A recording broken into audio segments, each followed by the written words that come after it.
Karena kejadian rekaman di restoran itu, Ghazali memutuskan untuk mempercepat pernikahan. Begitu Indria sudah keluar dari rumah sakit, mereka langsung dinikahkan. Yongki meminta agar pernikahan biasa saja dan hanya dihadiri oleh keluarga. Yongki sama sekali tidak mengundang teman karena malu menikah dengan Indria. Indria sendiri hanya bisa pasrah. Apalagi ketika mendengar Yongki mengucapkan ijab kabul, sama sekali tidak ada kebahagiaan, apalagi tidak ada kedua orang tuanya. Indria justru menangis karena seharusnya pernikahan adalah sesuatu yang sakral dan menjadi impian terindah bagi seorang gadis. Setelah acara selesai, Indria langsung diboyong ke rumah Yongki. Indria, selama seminggu ini kita harus berpura-pura menjadi suami istri yang baik di depan orang tuaku. Tapi walau berada dalam satu kamar aku tidak akan menyentuh kamu, bisik Yongki. Iya, Mas Yongki, jawab Indria santai.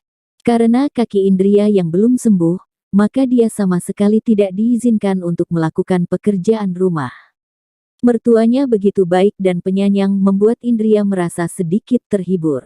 Bahkan saat makan malam tiba, uminya itu mengambilkan nasi dan lauk seperti anak sendiri. Duk, kamu makan yang banyak ya. Jaga kesehatan baik-baik biar cepat sembuh, bujuk uminya Yongki. Iya, Umi, jawab Indria patuh. Abah, Umi, aku memutuskan untuk hidup mandiri, jadi sekitar seminggu lagi kami akan pindah kalau rumahnya sudah selesai direnovasi, sela Yongki. Kalau itu sudah menjadi keputusanmu itu tidak masalah, hanya saja Abah berpesan agar kamu menjaga dan menyayangi istrimu dengan baik.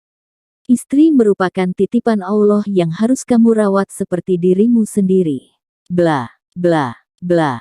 Ghazali memberikan ceramah yang panjang lebar soal pernikahan dan wejangan pada Indria juga Yongki agar sebagai suami istri hidup rukun, damai dan sejahtera.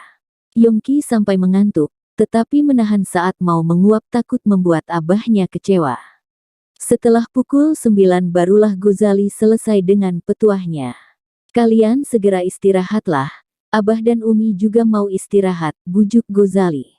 Yongki bangkit dan mengajak Indria untuk masuk ke kamarnya.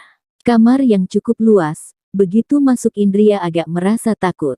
Bagaimanapun juga ini adalah malam pertama mereka dan untuk pertama kalinya juga Indria akan menginap satu kamar dengan lelaki yang kini menjadi suaminya. Indria, jika berada di rumah ini kamu bisa tidur sekamar denganku. Tetapi jangan harap untuk menggodaku. Karena aku sama sekali tidak tertarik denganmu, ucap Yongki. Indria hanya diam saja atas penghinaan itu, untuk apa membalas ucapan lelaki yang sama sekali tidak punya perasaan. Kamu sebelah sana dan jangan melewati batas. Cetus Yongki meletakkan bantal guling di tengah-tengah. Lagi-lagi Indria diam dengan tingkah Yongki yang menurutnya sangat menyebalkan dan kekanakan itu. Sebelum tidur, Indria mengambil sesuatu di dalam tasnya karena tadi setelah sholat Isya belum sempat mengoleskan obat tetes agar lukanya cepat kering. Tiba-tiba saja Yongki terbangun, dia kebelet pipis dan matanya tanpa sengaja melihat kaki Indria sampai lutut. Selain yang terkena luka akibat kecelakaan, semuanya tampak begitu mulus. Kaki Indria juga sangat indah seperti milik model. Astaga, mulus sekali kaki dia. Bagaimana dengan wajahnya ya? Selama ini aku belum melihat bagaimana rupanya, tapi masa iya aku meminta dia membuka cadar? Bisa-bisa dia kegeeran aku menyukainya. Batin Yongki dipenuhi rasa penasaran tapi juga menjaga harga dirinya yang begitu tinggi. Indria memang sengaja tidak membuka cadar, harga dirinya terlanjur terluka dan takut jika dia dituduh menggoda Yongki dengan kecantikannya. Walau sudah menjadi istri memang sah, tetapi untuk saat ini Indria masih belum siap. Dia ingin menjalani semua ini seperti air yang mengalir. Setelah Yongki keluar dari kamar mandi, Indria baru selesai memakai perban. Kemudian Indria duduk bersandar sambil membaca buku dengan tenang tanpa menoleh ke arah Yongki. Apa nanti malam saat Indria tidur aku buka cadarnya ya? Batin Yongki. Yongki pura-pura tidur duluan, dia menunggu Indria tertidur dan nanti ingin melakukan aksinya untuk memuaskan rasa penasarannya. Yongki merasa jengkel karena sudah sejak tadi menunggu istrinya belum tidur juga. Dia tidak mengira jika Indria hobi membaca sampai larut malam. Sia-sia aku menunggu, padahal aku sudah mengantuk berat, batin Yongki. Yongki terbangun, kemudian mematikan lampu kamar dan menyalakan yang cahayanya remang-remang. Aku tidak bisa tidur kalau lampu menyala, gumam Yongki. Dengan santainya Indria beranjak pindah ke ruang sebelah yang merupakan tempat khusus untuk penyimpanan pakaian dan barang-barang branded milik suaminya. Astaga, dia ini semakin lama tingkahnya semakin menyebalkan, batin Yongki kembali tidur memeluk bantal gulingnya. Sedangkan Indria fokus membaca bukunya, karena dia ada keinginan untuk melanjutkan S3 di luar negeri suatu saat nanti. Dia yakin kalau suaminya akan setuju dan justru merasa senang jika dirinya pergi. Indria kemudian tanpa sengaja melihat sebuah album foto, ketika dibuka adalah foto masa kecil Yongki. Mas Yongki sebenarnya sangat tampan, tetapi sayangnya dia berkarakter buruk. Dan dari yang aku lihat dia masa kecilnya alim, tetapi kenapa sekarang jadi begini? Apa karena kuliah ke luar negeri dan ikut terpengaruh oleh budaya luar? Batin Indria. Firman juga lulusan luar negeri, tetapi lelaki itu tetap menjadi sosok yang kalem dan sopan. Menurut Indria bukan masalah sekolah di mana, tetapi memang tingkat keimanan seseorang itu di level yang berbeda. Astagfirullah, kenapa aku memikirkan lelaki lain? Tidak boleh, meskipun aku belum mencintai Mas Yongki aku juga tidak boleh memiliki rasa kagum pada orang lain. Aku takut jika nanti rasa kagum ini berkembang menjadi rasa cinta. Karena sudah tidak fokus lagi membaca, Indria memilih untuk tidur. Sedangkan suaminya sudah terlelap terlebih dahulu. Seperti biasanya di sepertiga malam Indria akan bangun dan melakukan sholat tahajud.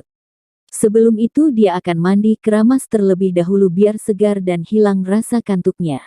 Dulu Indria punya impian jika setelah menikah kelak akan sholat bersama dengan suami dan saling mengingatkan untuk melakukan ibadah.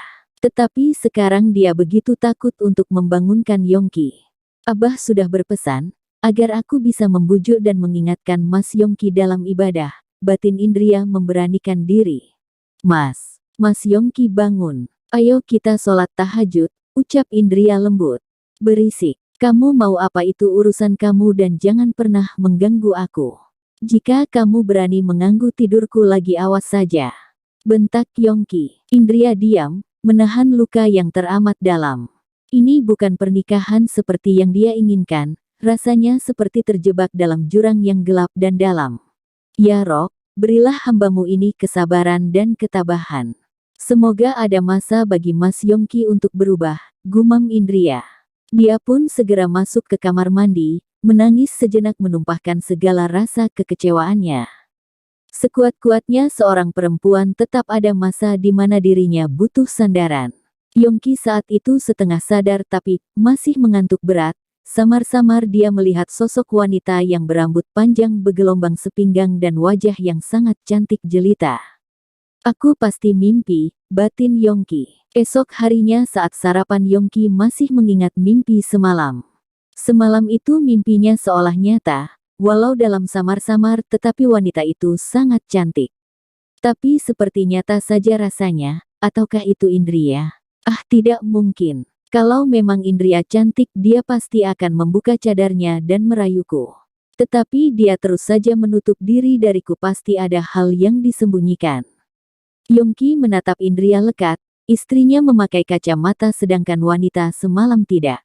Ah aku yakin itu pasti hanya mimpi, batin Yongki. Kemudian ponsel miliknya bergetar, sengaja di mode hening karena Sinta tipe cewek yang cemburuan kalau sebentar saja tidak diberi kabar. Tetapi hal itu membuat Yongki merasa gemas dan selalu rindu. Pamit juga sama istrimu dong, duh kamu ini sama sekali tidak romantis seperti abah kamu.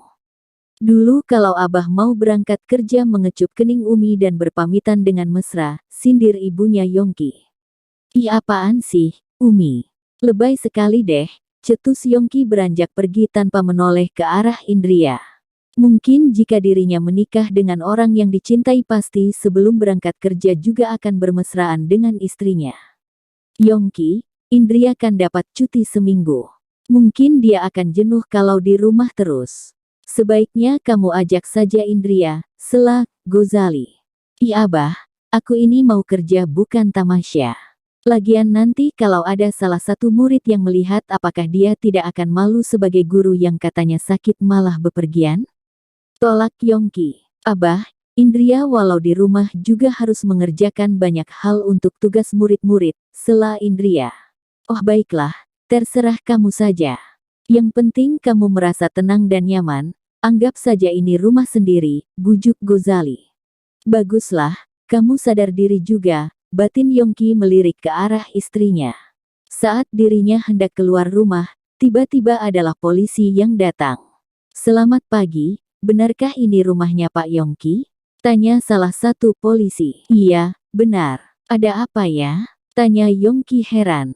Kami mendapat perintah untuk membawa Anda atas dugaan persengkokolan mengenai mencelakakan saudari Indria. Apa? Aku ini suaminya, bagaimana aku ada niatan begitu? Dan atas dasar apa kalian menuduhku? Pekik Yongki. Mari jelaskan semua di kantor, karena ini masih dugaan dan membutuhkan pemeriksaan lebih lanjut. Orang tua Yongki dan Indria sampai syok, antara percaya dan tidak percaya tetapi merela melihat secara langsung saat Yongki dibawa ke kantor polisi.